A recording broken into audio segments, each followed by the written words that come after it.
let's lock down those pods just a little bit more.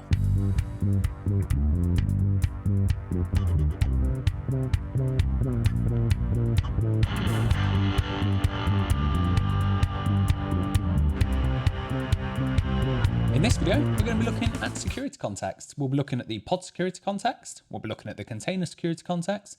We will have a quick look at the difference between the two. In fact, not the difference between the two. I'll be touching on the fact that some are different at each level. So there's some stuff you can do at the pod level that you can't do at the container level, vice versa. And there's some stuff you can do at both, meaning you can set it at the pod level and override it at the container level. We'll be looking at run users, run groups, file system groups, capabilities, read-only file systems, allowing or disallowing privilege escalation. There's a bunch of different stuff we're going to look at. I'm not going to look at everything though, because once you've got the idea of a few things, you'll be able to extrapolate it for the rest of them. Have a look at the API documentation down below, and you'll be able to see the difference between pod and container level security contexts. And we'll get started on that.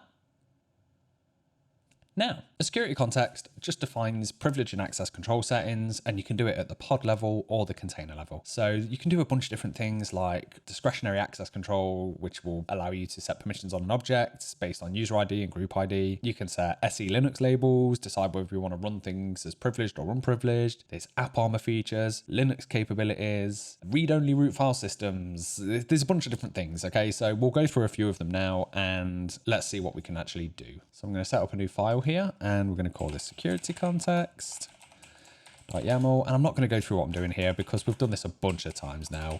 And if you're not sure, have a look at some of the previous videos, because that will explain what's going on here. And then we want a spec, and the spec is going to have security context, which as you can see there. Now, what I'm going to do for this one is set a user, a group, and a file system group, and then we'll disable privilege escalation within the container itself. So we'll start off with run as user.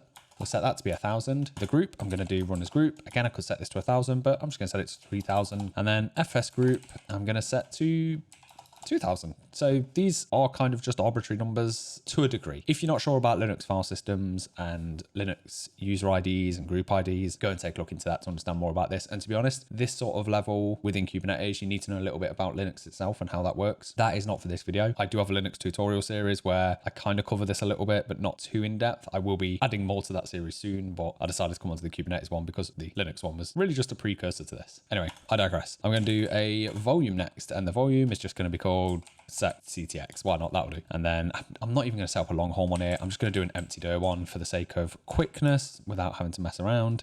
An empty dir, we just do this. We covered what empty dir volumes were in a previous video, so if you're curious, have a look at that, and hopefully I'll remember to link that. So containers, we'll do name, and the name is going to be security demo. And the image will be, let's just use the busybox one for this. So I'll do busybox, and I will do is there a 30 something out now? There is, yes. And it is 36.1. Let's just go for that. That's fine. We'll then add a command, and the command is going to be sh, and it's going to have -c and then sleep for 1 hour. That'll do. So that's the command in place. We're going to do a volume mount to get that volume above in place. So we want the name here, copy it there, and the mount path is just going to be data demo. This demo is actually on the security context page, I think, in Kubernetes, so it's worth having a look, or something similar to this. In fact, it might be the same. I've done this a few times from when I did my security exam, so I sort of remember what goes on that page, which is why I'm trying to replicate it here. I think it's pretty much the same thing. I might have different names or something. Anyway, again, I digress. Next, I'm going to apply security context to the actual container itself. So I'm going to say security context, and I'm going to disable privilege escalation, basically. So we'll do that and set it to false. So it's allow privilege escalation,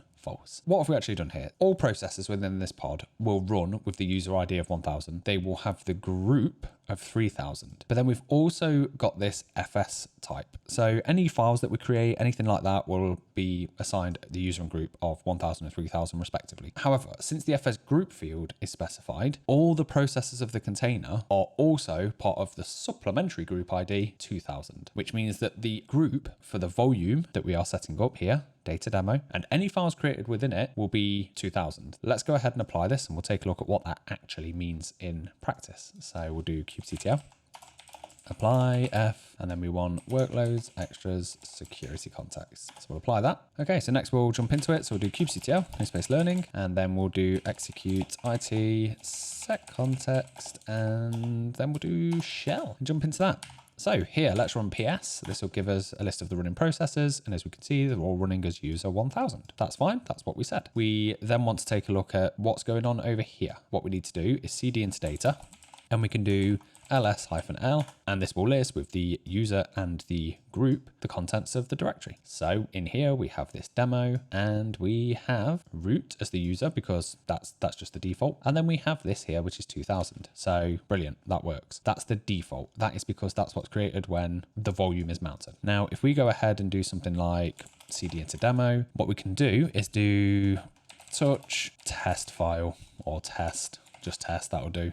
And we'll do ls-l, and here we can see we now have the user of 1000 and the group of 2000. So that is when we create a file within here, it gets created under this user because that's the user we're executing as. And we can see that by typing ID. So we can see here, we've got this UID of 1000, which is what we're running as. We can see we've got this group of 3000, which is what we set here. And then we've got the file system group here, which is 2000. When we created that file, we had a user of 1000 and a group of 2000. So that's how the run as user, run as group, and FSGroup work. So that's the user bit done. Let's take a look at another example. So next we're going to take a look at overriding files. So there is a couple of extra things we can do here. We can define the policy for the ownership and permission changes as we want to via a CSI driver. So we can delegate it to the CSI driver, or we can configure it as part of a additional flag there. I'll leave the link in the description so you can take a look at that if you want to, but it's not relevant for what we're doing here, and it's not really something I can show you happening. So again, have a look into that. If you feel like you need to be setting permissions before the volume gets exposed to the pod, then that's how you can do it. But again, I'm not going to be covering that right here. So we're going to look at overrides. I'm setting this for all containers within the pod. But what if I have two pods and I have security demo and security demo 2? And security demo 2 actually needs to run as user 2000 because that's the user that's expected within the container itself. Well, that's fine. We can override, and we can just do run as user down here. Set this to 2000. We're going to go ahead and delete the current deployment. And then once that's deleted, we'll apply this and we will see how that gets affected. Okay, so now let's reapply that. Now we'll do kubectl, execute it, and then namespace learning and sec context. I keep forgetting the name of this pod. And then we also need to provide the name of the container as well that we want to execute into, because now we have two. And then we'll run shell again.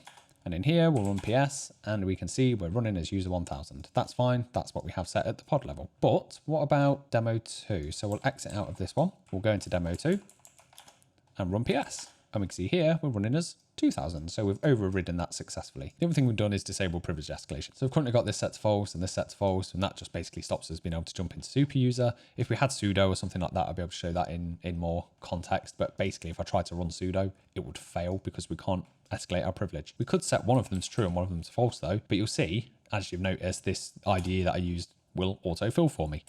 And up here, I can't run allow privilege escalation because it's not a feature of the pod. It's only a container level security context. So you will notice that some things don't work at the pod level and you have to set them at the container level and vice versa. Now we'll go ahead and take a look at the capabilities section. I'm not going to write anything in the pod for this, but we'll just show you an example because there is one already running in our cluster. So what I'm going to do is bring my terminal up and we will do kubectl get pod namespace kubesystem. In fact, let's just get the deployment. That will be sufficient.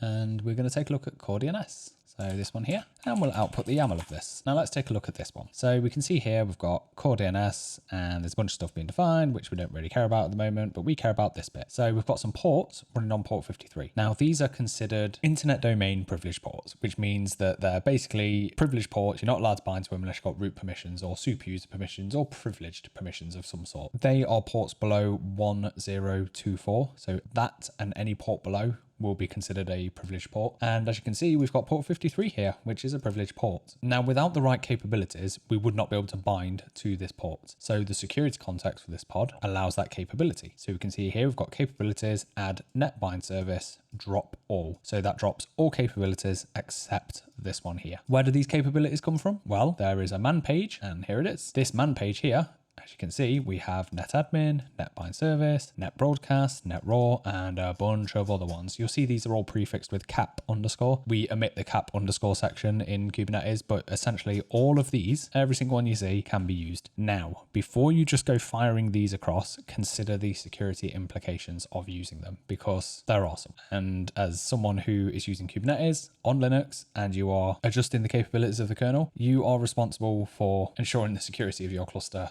and making sure that these things work, because it can bring in some security implications. Simple as. There's no getting around that fact. So just be aware when you come to make these changes or set up any of these, what you're actually doing. Like, see here, there's no privilege escalation, so that's good. We've got this capability so that it can bind to that lower port, but I'm also not seeing anything here that says it shouldn't run as root. So I can only presume, without actually checking, I can't say for sure, but I can only presume that this container here runs as a non-root container by default. That's how it runs. Again, I can't say for sure without actually checking it. So I was editing this video and I was curious. I really wanted to know whether I was right in what I was saying. So I had a quick look into it, and it turns out that here, well, you can't see it, but about there, I think I'm pointing in the right place. But on that line, this one right here, there it is, look, user non-root. So yes, it does run as non-root, and that's why it needs that netbind capability enabling. So you know what, let's have a look. I'm going to actually run kubectl get pod name kube system, and we will grab the core DNS pod. We'll just see if we can jump into it. I'm not actually sure if we'll have permissions to get into this, to be honest, but we'll see. Execute IT, and when I say not permission, I don't know if there's a shell. So yeah, there's no shell. Okay, that's fine. What about ID? Yeah, so we can't run any of those commands. That's fine. So I suspect this is running as non-root, but obviously I can't say without checking the doc file and seeing how it's all put together. So, but again, think about the capabilities and think about the security implications that come with it. So we'll take a look at a couple of other things, and one of those is going to be the SC Linux labeling. I'm not going to do anything with these again, but I'll just quickly bring the docs up so you can have a look to see how it would work, and that's pretty much it. Now, these are SC Linux labels. If you don't know much about SC Linux labeling, then go take a look. Obviously, that's not for this video. That is a Linux tutorial video, which will come in my other series at some point in the future when I get around to it. I'm focused on my Kubernetes stuff at the moment, as you may have noticed. But yeah, if you want to add some SC Linux labels to your containers, then this is how you do it. You just set the SC Linux options, the level, and then specify the labels. You need to have a few things enabled for this. So for example, the SC Linux security module must be loaded on the host operating system. You might be using AppArmor, in which case there's other things you can do. That's not for this video. It's probably going to be for the next video. And yeah, there's a whole bunch here on that. Again, this will be linked into the description below, so you can have a read up on this if you're interested in that. But the other thing I want to show you is the read-only root file system, and then I think I'm going to call it at that. So I'll jump back over to the IDE, and in here we will just go ahead and delete this. I'll make sure that's actually removed as well. So I'll just reverse search for delete, and we'll delete that. And you know what, just to show you it working as I would expect it to, we're just going to remove that and remove that and remove that. So this means the container will run as root, and we should in theory be able to just write things to the root file system, which we don't really want to do, but I'm just going to show you how that would work, and then I'll show you how you can disable it. So we'll apply that one now without any of the security context. We will execute into it, and we will just do touch test, and this will have put it onto the root file system. As you can see, it's right there. We don't want to be able to do that. We only want people to be able to write to data demo. So what we can do is, even if we're running as root, we can disable that ability. So this has to be done in the container itself. So we'll jump down here, do security context, and we'll do read-only root file system true. We'll go ahead and delete that pod, reapply it, and execute into it. Now, if I do touch test, we can see read-only file system, which is exactly what we want. If I cd into data demo though, and run that command again, it still works. So now we've got a system that's running as root, but the file system's read only. The only place you can write stuff is in here. So that helps with security a little bit. I mean, we're still running as root, so that's an issue, but it just helps with a few things along the line. And I think that is where I'm going to leave it. And that's it. That's everything about security context that I'm going to show you today. As I say, we didn't cover everything because there's no point really in covering everything. There is stuff that we didn't cover that you just set up in the same way. You go through security context, you add the extra fields that you need and configure it as you require. You may have noticed there's a lot of Linux knowledge required here. This isn't really Kubernetes knowledge as such. It's Linux knowledge, it's capabilities on the kernel, it's users, it's groups, it's file system groups, it's file systems, it's privileges, it's all Linux level stuff here. That layer is what you're actually interacting with. So take a look, have a look at that documentation, have a look at the API groups and see if there's anything else you need to learn yourself for your setup. That's all I can suggest really. In the next video, we're going to be looking at pod security admission and pod security standards. which in a nutshell means we can allow or deny a pod being deployed to the cluster based on its security standards. So I'll see you over there.